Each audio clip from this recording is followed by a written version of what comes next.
नमस्कार स्टूडेंट। पिछले यूनिट में हमने समझा था कि डेवलपमेंट क्या होता है। अब एक इम्पॉर्टेंट क्वेश्चन आता है, डेवलपमेंट होता कैसे है।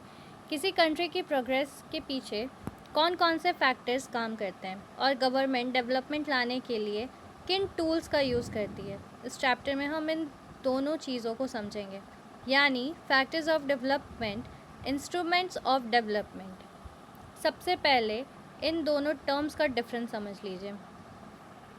फैक्टर्स मतलब डेवलपमेंट को इन्फ्लुएंस करने वाले कंडीशन, इंस्ट्रूमेंट मतलब डेवलपमेंट अचीव करने के टूल्स। सिंपल एग्जांपल, अगर आपको घर बनाना है, सीमेंट, ब्रिक्स और लेबर ये होंगे फैक्टर्स, हैमर और टूल्स ये होंगे इंस्ट्रूमेंट्स। इस तरह डेवलपमेंट के भी फैक्टर्स और इंस्ट्रूमेंट्स होते हैं। नेचुरल रिसोर्सेज, सबसे पहले फैक्टर है नेचुरल रिसोर्सेज। नेचुरल रिसोर्सेज में आते हैं लैंड, वाटर, फॉरेस्ट, मिनरल्स, कोल, पेट्रोलियम।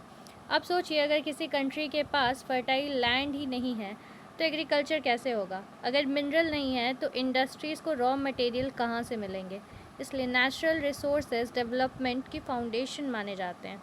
लेकिन एक इम्पॉर्टेंट बात है, सिर्फ रिसोर्सेज के होने से डेवलपमेंट नहीं हो जाता।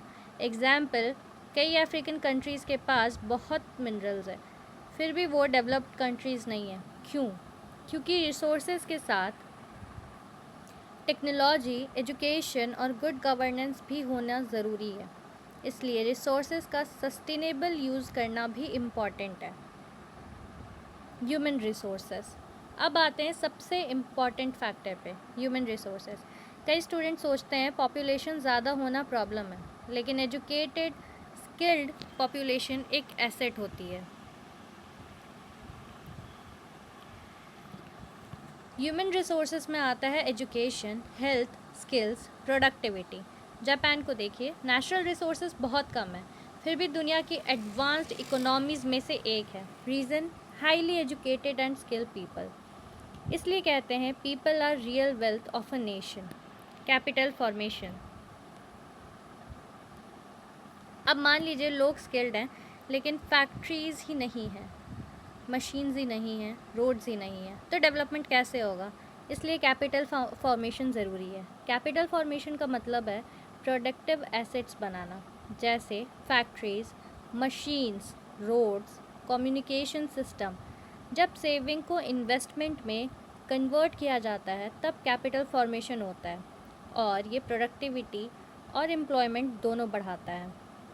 टेक्नोलॉजी, अब एक सवाल, अगर एक फार्मर ट्रेडिशनल मेथड से खेती करे और दूसरा मॉडर्न मशीन यूज़ करता, कौन ज़्यादा प्रोडक्शन करेगा। ऑब्वियसली मॉडर्न टेक्नोलॉजी वाला। इसी को कहते हैं टेक्नोलॉजी का रोल। टेक्नोलॉजी साइंटिफिक नॉलेज को प्रैक्टिकल यूज़ में कन्वर्ट करती है।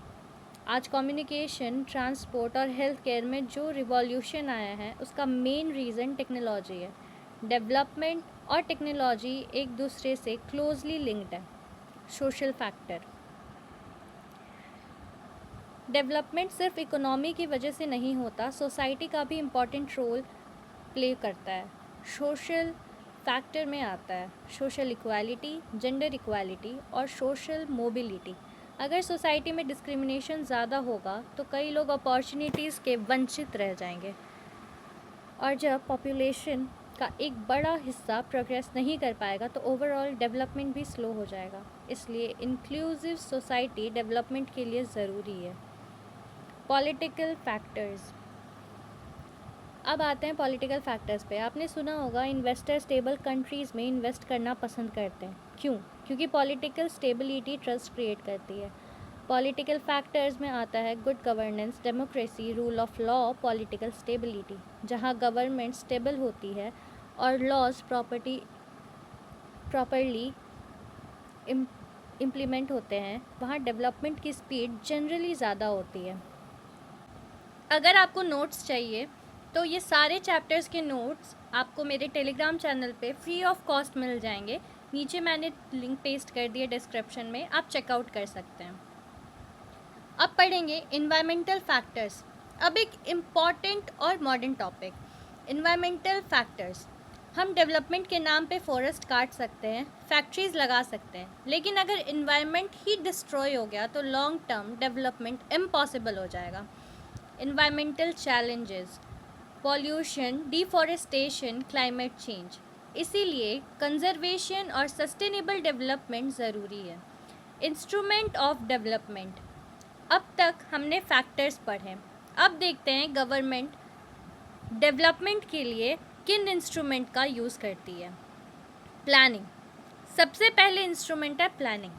प्लानिंग का मतलब है गोल्स सेट करना, प्रायोरिटीज़ डिसाइड करना, रिसोर्सेज एलोकेट करना। एग्जाम्पल, गवर्नमेंट डिसाइड करे कि अगले 5 सालों में एजुकेशन इम्प्रूव करनी है। फिर बजट, गवर्नमेंट एक बजट डिसाइड करती है, उसके अकॉर्डिंग पॉलिसीज़ बनाती है। इसी प्रोसेस को प्लानिंग कहते हैं। Education as an instrument of development, अगर मुझे पूरे चैप्टर में सबसे पावरफुल इंस्ट्रूमेंट चूज़ करना हो तो मैं एजुकेशन को चूज़ करूँगी। एजुकेशन स्किल्स बढ़ाती है, प्रोडक्टिविटी बढ़ाती है, इनोवेशन बढ़ाती है और लोगों को इकोनॉमिक, सोशल और पॉलिटिकल लाइफ में एक्टिवली पार्टिसिपेट करने लायक बनाती है। इसलिए एजुकेशन को डेवलपमेंट का स्ट्रॉन्गेस्ट इंस्ट्रूमेंट माना जाता है।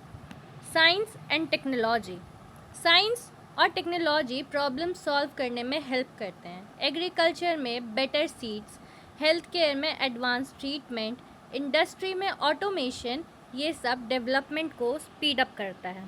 इंफ्रास्ट्रक्चर, इंफ्रास्ट्रक्चर को डेवलपमेंट की बैकबोन कहा जाता है। इंफ्रास्ट्रक्चर में आता है roads, railways, airports, electricity, schools, hospital. अगर रोड्स ही नहीं होंगी तो ट्रांसपोर्ट कैसे होंगे? अगर इलेक्ट्रिसिटी नहीं होगी तो इंडस्ट्रीज़ कैसे चलेंगी? इसलिए इंफ्रास्ट्रक्चर बहुत इम्पॉर्टेंट है। फाइनेंशियल इंस्टीट्यूशंस, अब मान लीजिए किसी के पास बिजनेस आइडिया है लेकिन पैसे नहीं है। बैंक्स और फाइनेंशियल इंस्टीट्यूशन, यहाँ फाइनेंस इंस्टीट्यूशन हेल्प करते हैं, सेविंग कलेक्ट करते हैं, लोन देते हैं, इन्वेस्टमेंट सपोर्ट करते हैं और एंटरप्रेन्योरशिप को प्रमोट करते हैं। पब्लिक पॉलिसीज़, गवर्नमेंट की पॉलिसीज़ भी डेवलपमेंट का मेजर इंस्ट्रूमेंट होती है। Agriculture policy, industrial policy, education policy, health care policy, ये सब डिसाइड करती है कि कंट्री किस डायरेक्शन में डेवलप करेगी। इंटरनेशनल ऑर्गेनाइजेशन, आपने नाम सुना होगा, world bank, international monetary fund, united nations development programme. ये ऑर्गेनाइजेशन कंट्रीज़ को financial assistance, technical expertise, policy support provide करती है। स्पेशली डेवलपिंग कंट्रीज़ के लिए इनका रोल काफ़ी इम्पॉर्टेंट होता है। कंक्लूज़न, तो स्टूडेंट्स, इस चैप्टर का कोर आइडिया बहुत सिंपल है। डेवलपमेंट अपने आप नहीं होता, उसके पीछे का फैक्टर का रोल होता है। Natural resources, human resources, capital, technology, political और सोशल फैक्टर्स। अब डेवलपमेंट को अचीव करने के लिए government planning, education, infrastructure, financial institutions और पब्लिक पॉलिसीज़ जैसे इंस्ट्रूमेंट्स का यूज़ करते हैं। अगर एग्ज़ाम में एक लाइन पूछा जाए, factors are the condition that influence development while instrument are the tools use to achieve development, बस ये लाइन याद रखिए, पूरा चैप्टर समझ आ जाएगा।